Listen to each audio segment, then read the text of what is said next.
She told my son, my doctor, anyone who would listen, that I was losing my mind. 3 weeks earlier, a document bearing my signature had given power of attorney to the woman sleeping on my dead wife's side of the bed. My name is Walter Higgins.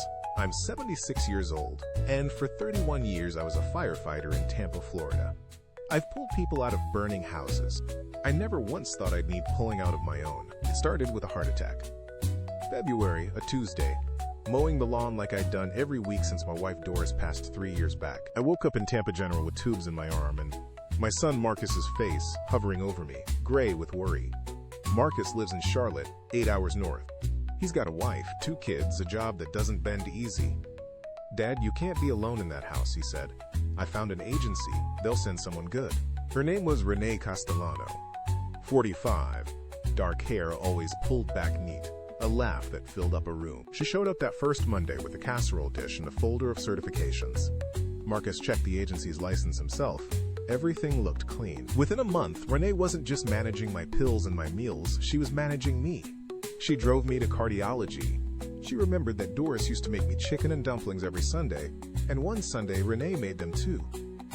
I cried into that bowl like a child. "Let me handle the mail, Walter," she said one evening, watching me squint at a stack of bills through reading glasses that never seemed strong enough. "Your eyes get tired. I'll sort it. Pay what needs paying." I handed her the checkbook. I didn't think twice. Why would I? She'd become the only person who walked through my front door most weeks. Have any of you watching ever handed someone your trust without meaning to hand them everything else along with it? Doris's reading chair still sat by the window, her cardigan draped over the arm. Renee noticed everything. She'd run her fingers along the cardigan and say, "I bet she was something else, Walter." Marcus called every Sunday at first. I could hear something tighten in his voice whenever Renee answered before I could reach the phone. "Dad's napping," she'd say, cheerful as anything. "I'll have him call back." Sometimes 3 days went by, and I didn't remember the message at all. 3 months in, small things started not adding up. My Social Security deposit hit the account, and by the end of the week, the balance looked thinner than it should. I mentioned it. Renee laughed it off. "I moved some into a higher interest account for you, Walter. You're earning more now. I'll bring the papers by this weekend." The papers never came. I didn't ask twice, because that same week my hands started shaking whenever I tried to hold a pen. Some leftover damage from the heart attack, the doctor said. Nothing to worry about. Renee held my hand steady when I needed to sign things after that. "Just rest your hand on mine," she'd say. "I'll guide it. Still your signature." I want you to understand something before I go further. I wasn't a fool my whole life. I ran into fires for a living. But grief and a bad heart make a man soft in places he used to be hard. There was a night in May I still think about. I woke around 2 in the morning needing water, and I heard Renee's voice from the kitchen, low, almost a whisper, on the phone. "It's going fine," she was saying. "Old fireman, no wife, 1 kid 8 hours away. He's sweet on me already." I stood in the hallway telling myself I'd misheard. By summer, Renee had moved in, just for convenience, she said, since she was already there most days and nights when my breathing got bad. Some nights we'd sit up long after the television went dark, and she'd hold my hand and tell me Doris wouldn't want me to spend the rest of my life alone. One night in July, she stopped sleeping in the guest room. I told myself it didn't mean I'd forgotten Doris. I told myself a lot of things by then. She started answering my phone. "He's resting," she'd tell Marcus. Doctor said no stress. Weeks would pass between calls. When Marcus did get through, I sounded tired, foggy, agreeable to everything. The foggy feeling wasn't just my heart medication.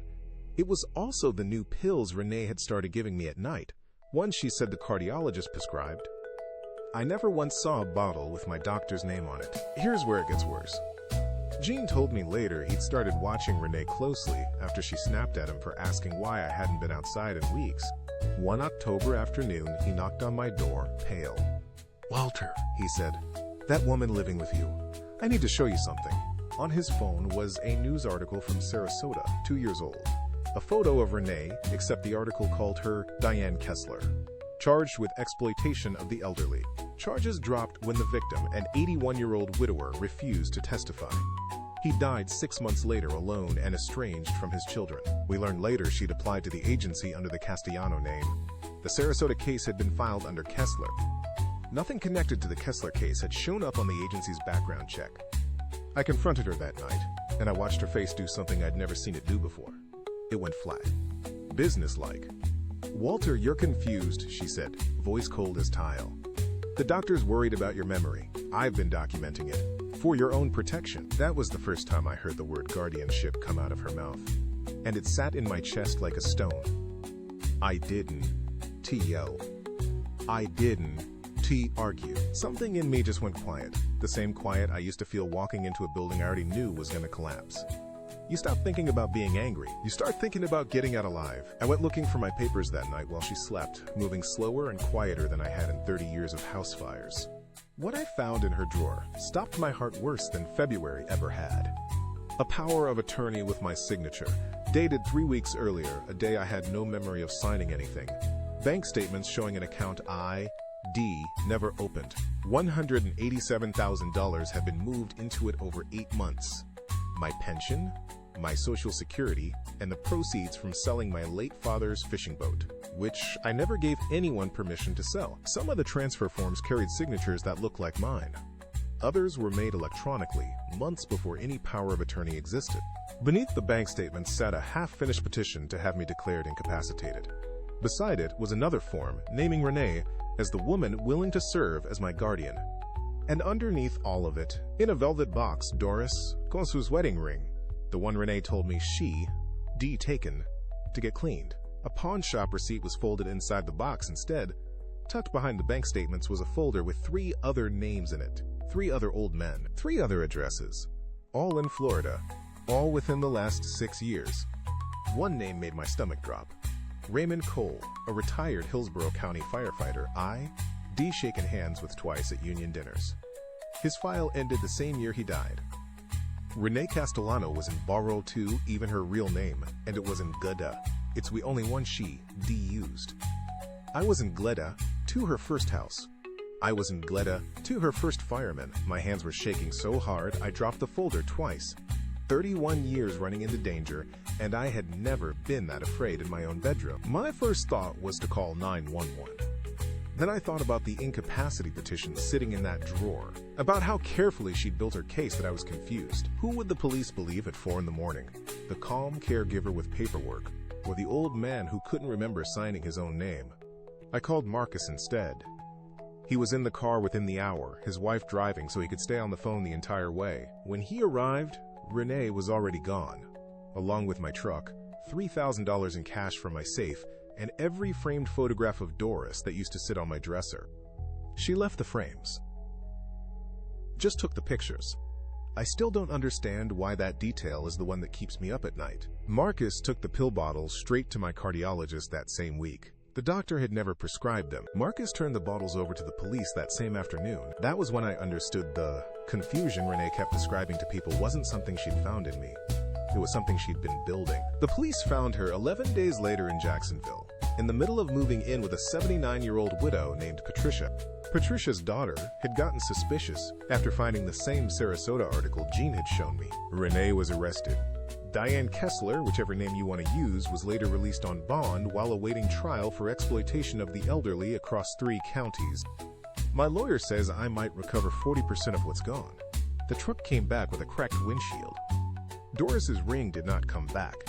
The pawn shop had already resold it. The money can be rebuilt slowly. Doris's ring can't.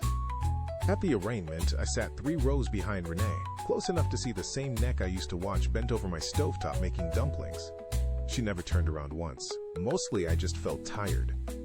At Doris's memorial bench in the park where we used to walk, I sit some mornings and think about how a woman who made chicken and dumplings exactly the way my wife did could also be the same woman filing paperwork to have me declared incapacitated behind my back. Loneliness doesn't announce itself. It just waits by the door until somebody kind-looking knocks. Marcus visits every month now. Flies down, doesn't just call. We talk about fishing, about Doris, nothing important, which turns out to matter most. I keep asking myself something, and maybe you can answer it better than I can. How do you tell the difference between someone who loves you and someone who's very good at appearing to? I ran into burning buildings for 3 decades and never once felt as unprepared as I did sitting across from a woman I let call herself family. If you've got an elderly parent living alone, check their bank statements sometimes. Not because you don't trust them, but because you love them enough to notice what they might not see anymore. Ask who has power of attorney. A person who truly loves you won't mind being asked twice. I'm still learning how to forgive myself for a con I never saw coming, just because the person running it made me feel less alone. Would you have caught it sooner than I did? Or is it easier to see the fire when it isn't your own house burning? Tell me in the comments. I'd like to know I'm not the only one who let someone in this far.